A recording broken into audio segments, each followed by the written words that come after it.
Imam Bukhari itu diakui orang alim setelah diuji 100 ulama ahli hadis. Itu lagi lolos. Saiki ora. Wong bodoh kabeh ngaji, iku niate ngaji mau golek barokah, ora golek paham. Mergo wis ngerti nek ora bakal paham. Dadi akhirnya ya realistis ae. Takoki kenapa ngaji sing entuk barokah. Semangkone kok nguri ora paham. Mau kenangane ngaji, ngajine rame, wis ngono tok. Mbak Kasapo mbah kok nguri rapati krungu. Padahal umpama ngarep lah ya padha ae rapati paham. Dadi mulane nek rapati paham kok nguri ben alasan nek ora paham. Tapi ngaji ilmu sama ulama dulu tuh ora paham ora iso. Wong dites. Imam Syafi'i iku ngaji Imam Malik itu dites. Maca muwatta dhisik, disinaoni sik lagi ngaji Imam Malik. Terus cek dites. Sufyan Ats-Tsauri nate ngetes Imam Syafi'i ngene. Cara kowe mesti gagal. Tes-tesane ngeten. Ada Sufyan Ats-Tsauri, ada Sufyan bin Uyainah. Ini ulama-ulama seniornya Imam Syafi'i. Ya Syafi'i nak nyeluk ya jangkar karena lebih senior. Ma maknal hadis la tuharrikut tayra utawa atiron la tuharriku at-tayra min wakanatiha. Sebagian riwayat min makinnatiha. Manuk iku aja mbok obahno sangka kurungane. Ya manuk itu jangan gerakkan. Jadi sangkar burung itu jangan kamu gerakkan saat ada burungnya. Tapi posisi pintu terbuka. Karena Imam Syafi'i itu orang alim. Dites, oh maknanya begini. Orang Arab itu kalau mau pergi itu tayamun maupun tasaum. Jadi kalau burung di obano kurungane kok terbang ke kanan, maka perginya mubarok baik. Tapi kalau digerakkan burungnya terbang ke kiri, maka pergi ini buruk. Nabi melarang itu. Nabi melarang umat Islam punya penyakit tatoyur. Tatoyur itu apa? Menggantungkan nasib dengan toirun burung. Makanya di surat Yasin apa? Innama toirukum ma'akum. Jadi apa? Paham lagi ya? Jadi orang Arab itu apa? Corong Jawa itu apa? Adu nasib, mengundi nasib. Kalau orang Arab pakainya apa? Burung. Nah, orang Jawa kan cecek. Misalnya cecek ceblok. Wah, alamat elek ra sida lunga. Padahal sing mesti kan ceceke hati-hati, iku sing mesti nganti. Tapi wong Jawa nafsire kan cecek ceblok, iku berarti celaka ya. Sing celaka ceceke ta wong sing ngapi lunga. Tapi cara Jawa ora ya. Ngapi lunga nek ana cecek ceblok gak sida jare alamat apes. Padahal cecek tiba sing mesti kan siji gak hati-hati. Nomor loro iso wae dekne latihan jumping. Aneh latihan uji apa? Uji nyali. Nah itu Imam Syafi'i itu paham betul. Adatul Arab itu kalau mau pergi itu menggerakkan sangkar burung yang ada burungnya. Kemudian kalau terbang kanan alamat baik, kalau kiri alamat buruk. Lah Rasulullah itu melarang itu. Makanya terus ngendikan la tuharrikut tayra min makinnatiha. Akhirnya terus kata Sufyan bin Uyainah, ya Aba Abdillah qad analaka antuftiya, kamu sekarang berhak fatwa karena sudah alim.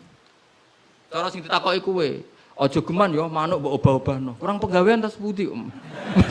Karena uteke wis ora sambung. Ya cung aja geman manuk ning kurungan mbok obah-obahno. Mesti jawab sampean, kurang penggawean tapi kok manuk apa? Tapi Imam Syafi'i tahu betul maknanya adalah apa? Rasulullah tidak ingin orang menggantungkan nasib dengan pergerakan burung. Dan itu adatnya orang Arab dulu-dulu. Makanya no inna tatoyarna. Jadi tatoyur itu maknanya apa? Menggantungkan nasib dengan melihat arah terbangnya apa? Burung. Mulane diarani toir. Toir itu dari kata toirun, apa? Burung yang terbang. Pun kalau terus nanya. Jadi kalau sampean tanya, kenapa ini dipelajari? Khadori, Safari, Laili, Nahari, Saifi, Sitai. Dengan otoritas seperti itu, maka kemungkinan ulama salah itu kecil. Karena detail. Jadi misalnya gini, Rasulullah itu suka dahar daging. Ya sudah, kita tafsirkan hanya ada momen di mana Rasulullah itu suka dahar daging. Rasulullah itu sering lapar. Ya maksudnya ada momen yang Nabi itu milih lapar. Rasulullah itu suka dahar. Ya ada momen yang Nabi itu suka dahar. Tanpa itu nanti makna hadis itu kacau semua. Apa? Kacau semua. Karena makna hadis itu otoritasnya itu terserah kita. Maksudnya terserah kita gimana? Misalnya begini, awas rungokno, awas sekali salah setengah kafir. Maksudnya kafir swasta, bukan kafir tenan. Nggak, coba misalnya begini, enggak ini saya bedai. Wes akang alillah sekali alhamdulillah. Ittaquwaha, kena makna nih, coba ndak jawab saja. Ittaqu wedya sira kabeh. Takutlah sama Allah. Dengan cara apa coba? Wah, aku mbek Allah wedi terus kabeh melayu menghindari Allah. Tapi lafaz yang sama dipakai ittaqun nisa, takutlah sama perempuan, sama istri. Jadi wis takut ora usah dikongkon wis takut.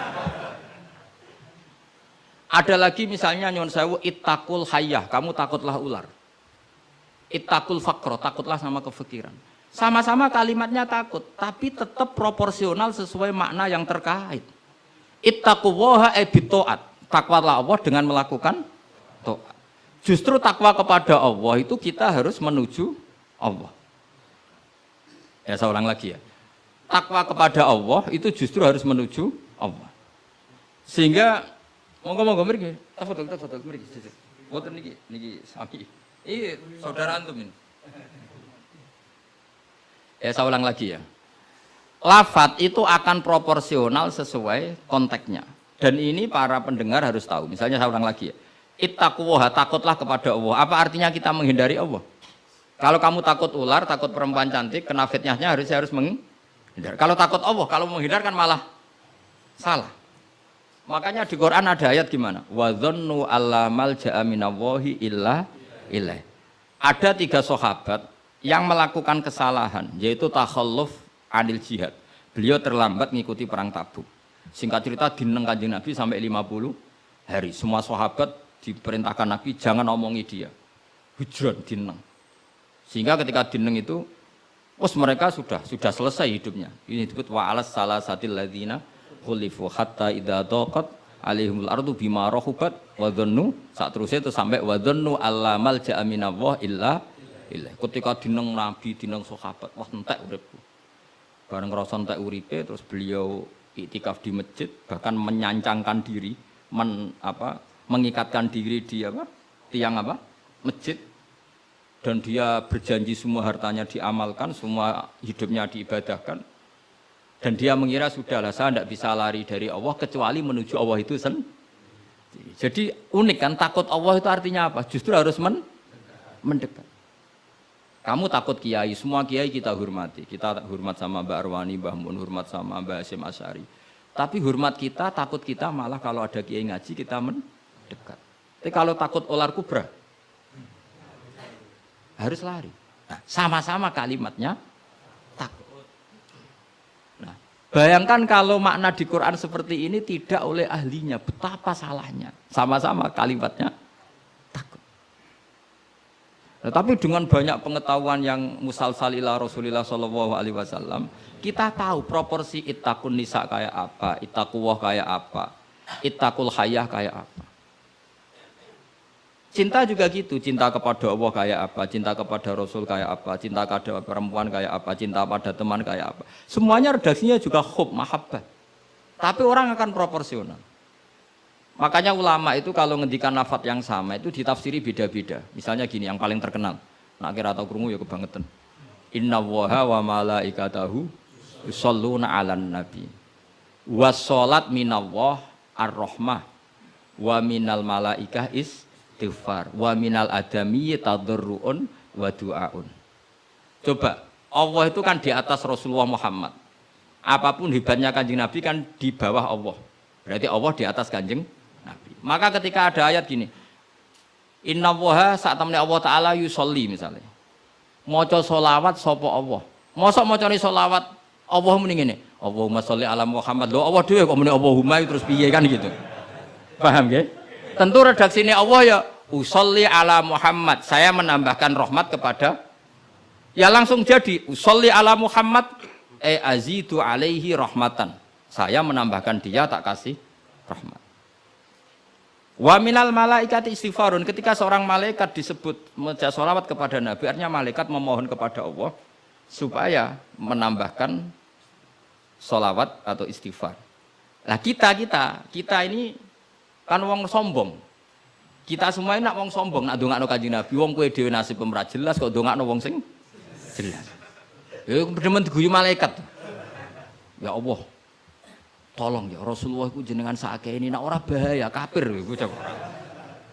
Maka ketika kita baca sholawat kepada Nabi itu bentuk tadarruk kita, bentuk DPDP kita. Ya Allah, jasanya Nabi yang begitu banyak, saya tidak mungkin membalasnya. Sehingga urusan balas membalas budinya saya pasrahkan jenengan. Sehingga sholawat dari kita itu pengganti doa jazallahu anna Muhammadan bima huwa ahlu. Balaslah ya Allah Rasulullah Muhammad dengan status yang beliau miliki. Karena kita ini utang jasa tapi tidak berkutik mau balas pakai